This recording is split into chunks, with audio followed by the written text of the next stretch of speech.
ઊંઝા નગરપાલિકાના પ્રમુખ અને ઉપપ્રમુખની વરણી માટે આજે સવારે પાલિકાના સભાખંડમાં પ્રથમ સામાન્ય સભાનું આયોજન પ્રાંત અધિકારીની અધ્યક્ષતામાં યોજાયું હતું।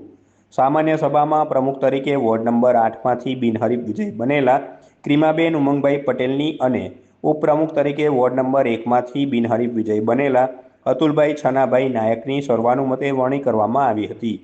નવી વરણી બાદ પાલિકાના કોર્પોરેટરો તેમજ શુભેચ્છકો દ્વારા બંને હોદ્દેદારોને શુભેચ્છાઓ પાઠવવામાં આવી હતી।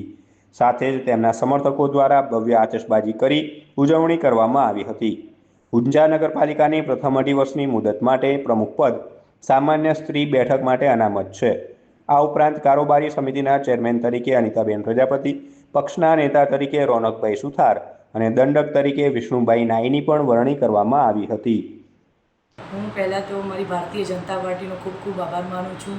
હું ભારતીય જનતા પાર્ટી મહિલા મોરચામાં ઉપપ્રમુખ તરીકે મેં કામ કરેલું છે અને મેં પક્ષ જોડે કોર્પોરેટરનું મેન્ડેટ માગ્યું તો મને મેન્ડેટ આપ્યું છે અને આજે મને ઉપપ્રમુખનો હોદ્દો આપ્યો છે। એ બદલ હું ભારતીય જનતા પાર્ટીનો ખૂબ ખૂબ આભાર માનું છું અને આવનારા સમયમાં હું ઊંઝા નગરપાલિકાનો અત્યારે જે છે એના કરતાં બી હરણફાળ વિકાસ થાય અને પક્ષનું બી નામ આગળ રોશન થાય એવા મારાથી બનતા બધા પ્રયત્નો